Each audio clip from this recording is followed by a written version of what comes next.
Hey guys, Claire here, and in today's video, we're going to talk about all things Harry and Meghan. Prince Harry will be present for the Uplift by Better Up, which is scheduled to take place on April 10th and 11th in San Francisco. So far, we've seen the tickets being sold out. Looking forward to that. One of the family members of the Uvalde victims have recently shared some new photos of Meghan and his pup, Mickey Martinez. How adorable. If it's one thing we know about Harry and Meghan, if there's a dog around, they will find it and they will pet it. According to Axios, a bipartisan coalition with support from Hollywood power players, Prince Harry and Meghan Markle's Archewell Foundation is working to prepare U.S. voters for the possible deepfake onslaught as the campaign year goes into high gear.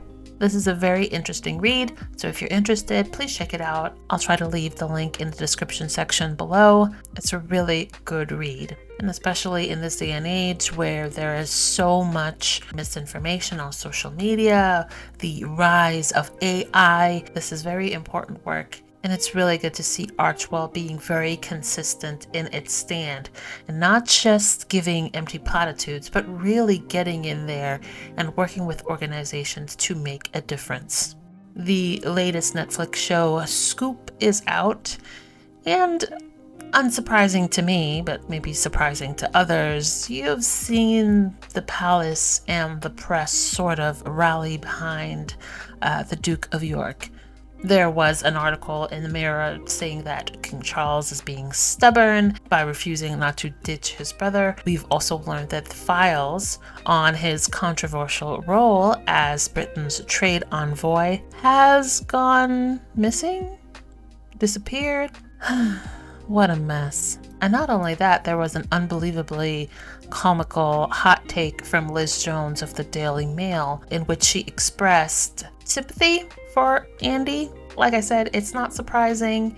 If it's one thing members of that royal stratosphere seem to have in common is the ability to bend over backwards to make excuses for people who have been caught in some predatory behavior.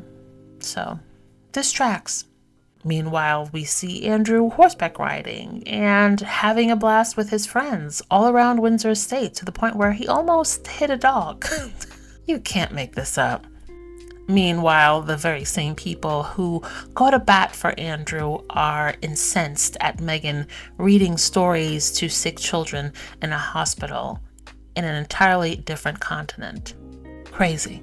Prince William has officially entered his find and find out era with the British press. This whole Kate Gate debacle is about two things and two things only. Number one, the Kensington Palace press team is an actual incompetent joke. Their entire PR plan is, let's just focus on having Kate and William compete with Harry and Meghan. They have nothing else going for them other than that. Number two, William has been flexing a little too much. He thought that serving Harry up on a platter to the British tabloids would earn him more control over the press intrusion to his own family and more control over his image in the press. He made one fatal miscalculation. The British press didn't actually want Harry out of the country. They never wanted Prince Harry to leave. They wanted him to comply. William wanted his brother gone because I genuinely think that he has hated Harry his entire life. Diana made no secret about the fact that she intentionally gave Harry more love. She felt like William was going to be taken care of as the next king, but Harry would be thrown to the wayside, which is literally exactly what has happened. And then on top of that, Harry went and married William's crush. He had a crush on Meghan Markle from her suit days. So Harry went out and married this bright, beautiful, famous American girl. William was like, you're not allowed to have that. You're not supposed to have that. You're supposed to marry a British girl, same as I did. William feels like I'm the next king. Everything good should be mine. Harry should get nothing. The fact that he is married to Meghan, the fact that Invictus Games is so successful, the fact that he's now in America living his best life, I think genuinely keeps William up at night. And he spends his days thinking of, how can I hurt Harry? How can I punish Harry for daring to exist and be happy in that existence? But the British press doesn't care about any of that. All the British press cares about is selling papers. That's why they kept beating Harry and Meghan with bad press. They were trying to beat them into submission, not into omission. They didn't want them gone. Harry and Meghan sell more newspapers than William and Kate, Charles and Camilla combined. And now that's pretty much gone. The British press has virtually no access to Harry and Meghan anymore. There was a little bit of hope when Charles first announced that he was sick and Harry washed over. The British press was like, okay, good. This is our chance. This is how we get him back. But William shut that down. And after he shut that down, he flaked on this huge engagement. On top of that, Kate is nowhere to be seen. Okay, William, you have run out the competition, guaranteed that Meghan and her kids will never be back. Now you're also not showing up to engagement that you're supposed to be at. Now Kate has been MIA for 2 months.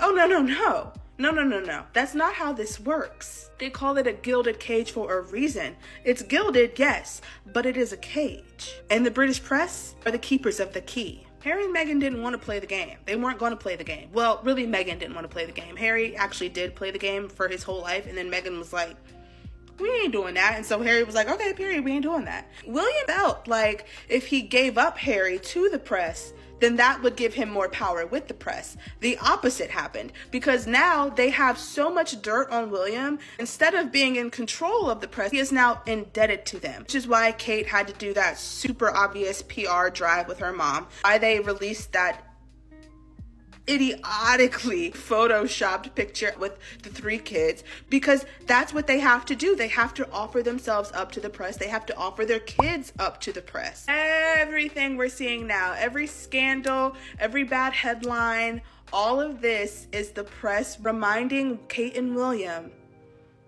we own you. Unless you want to be treated like Harry and Meghan, you're going to do what we say when we say it. When we say we want to see Kate, we mean it. When we say we want to see the kids, we mean it. And you better produce them. Okay, so the Prince and Princess of Wales had kindly asked the Sussex to visit the UK and to bring their children. Unfortunately, Meghan Markle had kindly declined, allegedly. And do you blame her? It almost been 2 years since Meghan Markle stepped foot on that island for the late Queen's funeral, and they want her to come back with the kids, even though they stripped away the taxpayer-funded security protection program. And you know what? With all the chaos surrounding Prince Andrew's case and Kate Middleton's debacle of her absence, with the fake photos, AI-generated videos, body double, why would anybody risk it? Why would anybody go there? Listen, Meghan Markle is clearly busy. Her and Prince Harry just hosted an art gala for African-American artists. Just putting it out there. Where can I sign up? I'm an artist too. Oh, and also Meghan Markle is launching her new lifestyle brand called America Rivera Orchid. At this point, the firm, the establishment, the crown, whatever you want to call it, need to find a new distraction other than the Sussex. Agreed. Instead of focusing on what Harry and Meghan are doing over here in the US and on Meghan's new lifestyle brand, they should be focused on the 600 plus charities that are still left without a patron and remain in the dark after Queen Elizabeth's death. That's what they should be focused on. Also, those jewels that has gone missing, where are those?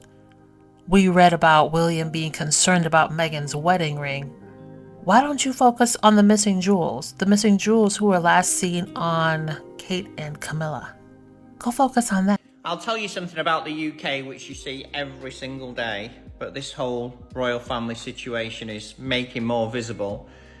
We treat mixed race and black people very differently in the UK to white people. And I'll tell you that for nothing.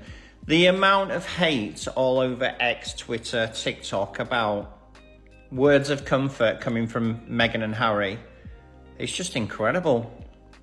You know, despite differences between Catherine and William and Meghan and Harry in the past, and we all know what those differences have been, and mainly fueled by the Kensington Palace PR machine, which is utterly broken now, as we all know. Despite the differences, reaching out in public and a private conversation to wish someone well just shouldn't generate hate. It just shouldn't. And I can absolutely guarantee that if Harry and Meghan were both white individuals, they would not be facing the amount of hate, trolling, nastiness and pettiness that they're facing now on almost every single social media channel. I think people forget that Meghan was a self-made person in her own right before she met Harry.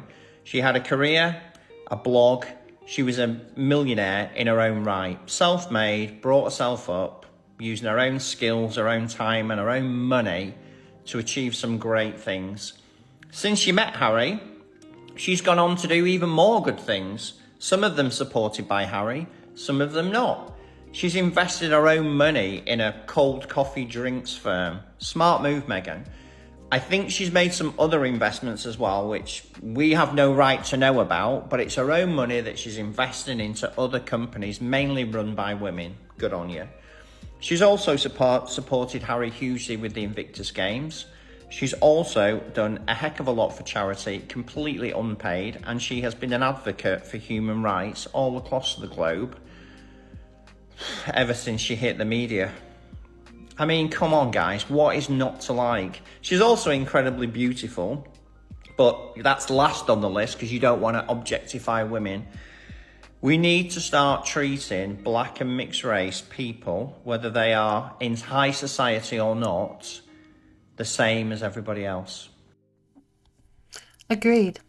Even now, we see a very stark difference in the way that the business endeavors of the biracial Duchess versus the son of the Queen Consort. Meghan's launch of her own personal brand after leaving the firm 4+ years is labeled as calculated, something to be scrutinized. Meanwhile, Camilla's son unveils his royal book and it's labeled as, oh, it has a surprising twist. The dog whistles, the words used, it's all blatantly obvious. And it's been 8 years of this going on and on. It's to the point now where a lot of people recognize if it comes from the UK press, specifically the tabloids, and it's related to Harry and Meghan, it's gonna be negative. It doesn't matter if they're saving orphans from a burning fire, they're gonna spin it in a negative way. If it's gonna come from the palace, it's going to be petty and condescending. It's going to have to raise William or Kate or Camilla and Charles up by throwing Harry and Meghan down. If it comes from royal fans, they're going to come out with the most odd conspiracy theories and misinformation. It's going to be riddled with xenophobia and God knows a slew of other horrible things. That entire bubble is toxic and dysfunctional, quite frankly, doesn't even begin to describe it. Also, do you remember when the British press was busy pumping out article after article saying that a lot of the frenzy surrounding Kate's whereabouts was fueled by Harry and Meghan fans? Then they said it was the Americans, and they said that it was social media, then they said that it was China, and was it Russia and another country? I can't remember. But then we later on found out that someone has been attempting to access her medical records. And this is why they felt the need to combat that by putting out that video. Are we ever going to get straight answers from the palace? Because it really doesn't seem like they're capable of doing that. Particularly Kensington, I should say, because Buckingham Palace so far has been forthcoming for the most part. But isn't it interesting that after they've spent years saying that Harry and Meghan have been lying, we've seen the source of the dishonesty? Kensington Palace did not want to tell us about Kate's condition. If they had it their way, we never would have found out. They were bullied into making this video, and it doesn't take a genius to figure out who was the bully. It's the paper. The bully is the paper. Almost immediately after this video was released, it was reported that someone in the hospital who was not supposed to tried to access Kate's medical records. Why would someone do that? What possible reason would someone have for doing that? The Paps and the Royal Rhoda were camped outside that hospital from the moment Kate announced until she was released. Harry's trial and 2 decades of investigations and celebrity accounts, we know how these people operate. They approached every person as they went in and out of that hospital and offered them all sorts of things in order to get someone to access her files and tell them her condition. We know they did that. So this is a power play. Ephraim Hardcastle is the Daily Mail's Alan Smithy. It is the name that they use when they don't want anybody to know who wrote this. Threats it was about to leak? Who threatens the palaces? Who threatens the royals? The Royal Rhoda. Publications like the Daily Mail, whose job it is to leak information about the royal family. In sharing this, the Royal Rhoda wants Kensington Palace to know their power, to know the consequences for not giving them access, for not sharing information. And that is that they're going to leak it. So they better keep us informed of what's going on with Kate. Because who knows what else they know about Kate and what else Kensington Palace could possibly want to keep secret. It's the Royal Rhoda and publications like the Daily Mail. That's who. And they still haven't gotten it. And I don't think they ever will. They're continuing to do the same things over and over again. And it's been 8 years. It's not working. You haven't been able to break her. And you haven't been able to break their marriage. With that being said, we're going to end it here. What didn't you do to bury me? But you forgot that I was a seed.